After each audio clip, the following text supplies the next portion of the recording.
people who are close to being retirement age right now, based on Social Security calculations, the longer they can wait, the larger their benefit will be in the long run. For those people who are 40s to early 50s, if they can just get in their head, if they can work as close to their full retirement age, which right now is 67, as possible and plan for that, then that's probably a good sort of mindset to have. As the country begins to reawaken from the COVID-19 pandemic and more people return to work, it's a good time to reassess financial priorities, including short and long-term goals. In many cases, we've made some adjustments that would allow us to reallocate those funds to reach short-term goals faster, such as paying off debt, or focus on long-term goals, such as starting a 401k or increasing contributions to an existing retirement account. On today's Sound Living, retirement planning post-pandemic.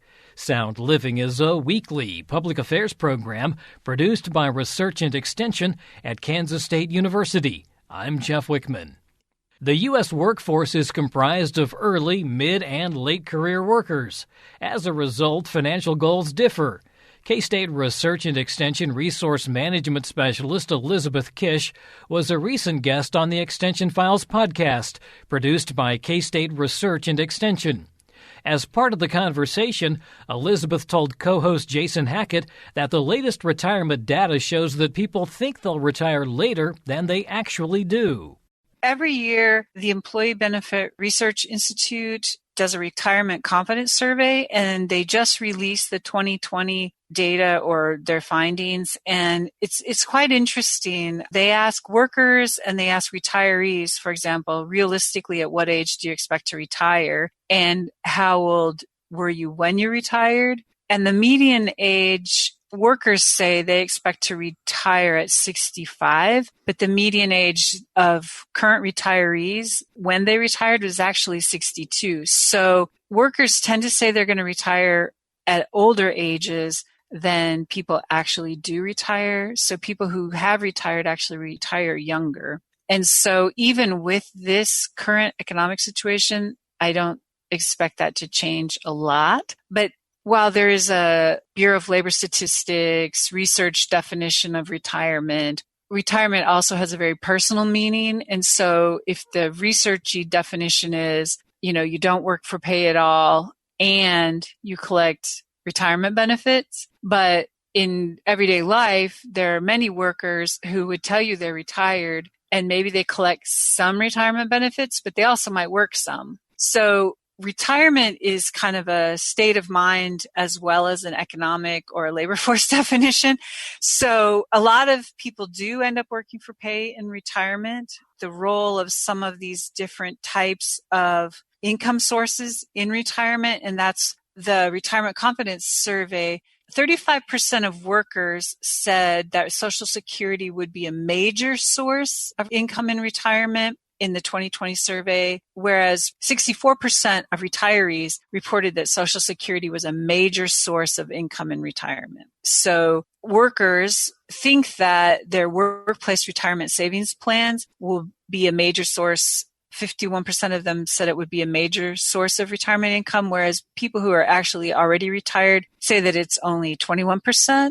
So there's these differences between what we imagine when we're working and what we actually experience when we retire. And when we think about working for pay, only 9% of retirees say working for pay is a major source of their income in retirement, but 22% said it was a minor source. So about a quarter of retirees in this survey were working for pay. What are some of the things that people should be thinking about tied to our new reality, kind of post-COVID? I mean, we're still in the middle of it, obviously, but trying to project a little bit ahead, think about what steps they need to take now if they want to ensure that they're going to be somewhat okay for retirement. Do people need to start reassessing, and in what ways might they need to reassess?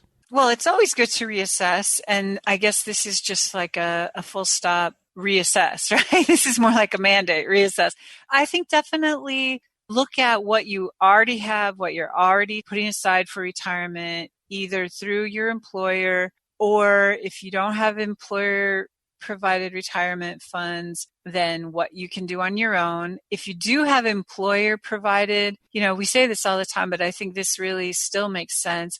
Put in enough of your money to get at least the maximum match. For example, if you put in 4% and they'll match 4%, then do that. If they'll match more, then put in more. So if you put in 8% and they put the same amount, great. But always do what you can to get the maximum employer match. The other thing is to start looking at your spending and sort of your other lifestyle choices maybe that you make, and think about, are there ways that you can cut your expenses? Again, we're thinking about medium to longer term. Probably if you're currently working less or not working at all, you're really looking at your expenses carefully. But then, start thinking about, can you continue that? Or are there changes that you've sort of been forced to make because of the current situation, but you're okay with? You might not miss whatever that was. And then after you identify some of those spending areas, make plans and actually follow through on those plans to put that money into your retirement account. If you are carrying debt on credit cards, second mortgages, vehicles, think about, is now the time to pay off some of that debt so that you have more flexibility with the money that you will have coming in. Because, the thing about debt is we borrow to get things. We have the things now, but we still have to pay for them, right? So you've already obligated your income into the future to pay these things off, right? So then you have less flexibility if you wanted to, say, downsize, or if you wanted to continue working less, or if you were not able to go back to full-time work,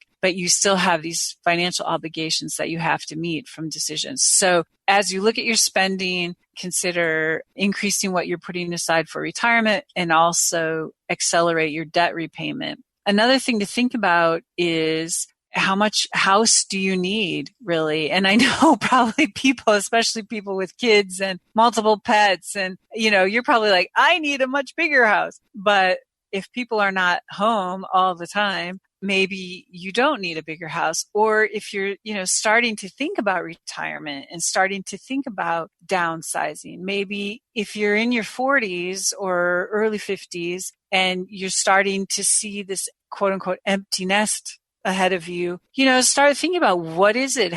How would you like to live in retirement? And what can you do now to plan for that? So, Elizabeth, do those of us that are kind of mid-career, do we need to anticipate that the goalposts are a little bit farther off for us as a result of what's going on? Because even as we think about kind of our own situations and things, we also have to realize that to get us through this pandemic, there's, $3 trillion that has been kind of borrowed essentially on all of our behalf. And at some point, that's going to have to be repaid. So do you have any thoughts on how that is going to play out as it relates to each of us individually? That's a really good question. And I was actually thinking about that yesterday, because periodically we hear they take the aggregate total debt and divide it by the number of people in the U.S. and say, this is how much each of us would owe if we had to pay it off. But I think the other thing we have to remember is there's the debt and then there's the deficit, right? And so the debt is what's already spent, and the deficit is the difference between the money that the government takes in and what they spend.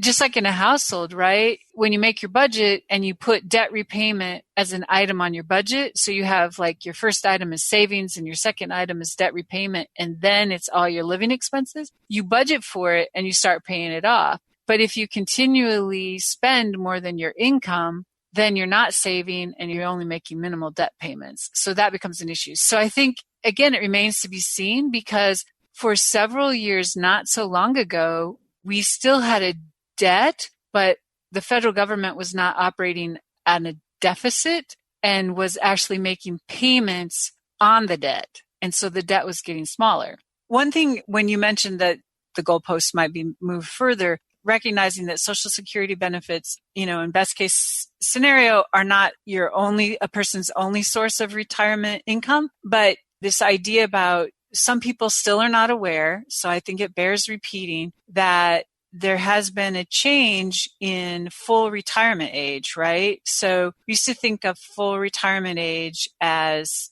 age 65.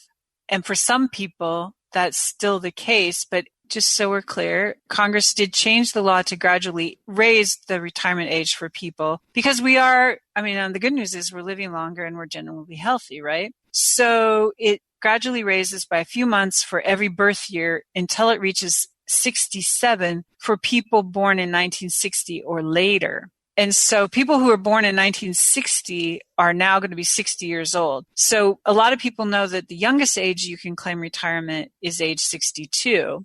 And these are not mid-career people. So these are people who are starting to think about retirement. And then at age 65 is the youngest age you can claim Medicare benefits. And then if you were born in 1960 or later, when you reach age 67, that's your full Social Security retirement age. So for every month from age 62 to when you hit the age of 70 that you delay claiming benefits, you have an incremental increase in your benefit. So for people who are sort of on the bubble, maybe they're soon to be 62 or they are 62 or older, but they're not yet at their full retirement age, whatever that is, probably 66, maybe 65 in some months. If you can wait, your benefit does increase. So that is one strategy that people might consider using. People who are close to being retirement age right now, based on Social Security calculations, the longer they can wait, the larger their benefit will be in the long run. For those people who are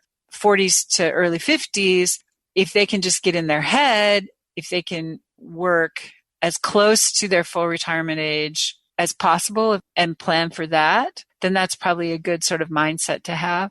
So as we think about all of these kinds of things and the news that's constantly changing for us, can you talk a little bit about what you and several of your colleagues across K-State Research and Extension have been doing to help get information out specifically on social media since the pandemic started? Every week we meet and we try to identify what are the 2 or 3 really important topics that we feel that people need information on. But we base that on what are the questions that they're getting in from the people in their counties. These economic impact payments, EIP, also known as the coronavirus stimulus check and various other things, but a lot of questions about those still. And so that's one of the big issues that we've been talking about. Also, the what to do when your income drops and sort of now looking at transitioning into, okay, so we're sort of not in the new situation anymore. So how do we move on to what are we going to do more in the future? And again, if you're younger, it may make sense to go back to school or think about looking for a job in another field. Maybe you think about moving for employment, but also maybe moving to something smaller where the payments might be less or something like that. But we are sharing social media messages regularly, and we try to have factual information that goes along with each of them so people can learn more. One thing that we didn't talk about at all in terms of retirement or otherwise related to COVID-19 is health insurance and ways to get health insurance. We kind of mentioned Medicare. If you have employer-provided health insurance and you decide that maybe you're going to retire early, that is another consideration that you'd want to think about. Just remember that there's no one-size-fits-all when it comes to money management, right? Everybody's situation is unique. You can generalize to some extent, but what works for you might not work for your neighbor, your sister, your brother, whatever. So you have to really think about what's going to work in your situation and always look for objective information and put some thought into your decisions. That's K-State Research and Extension Resource Management Specialist Elizabeth Kish. She was a recent guest on the K-State podcast, The Extension Files, co-hosted by Jason Hackett and Randall Kowalik. To listen to the full podcast, visit ksre.ksu.edu/news. Click on Radio Network, then Other Programs, then The Extension Files.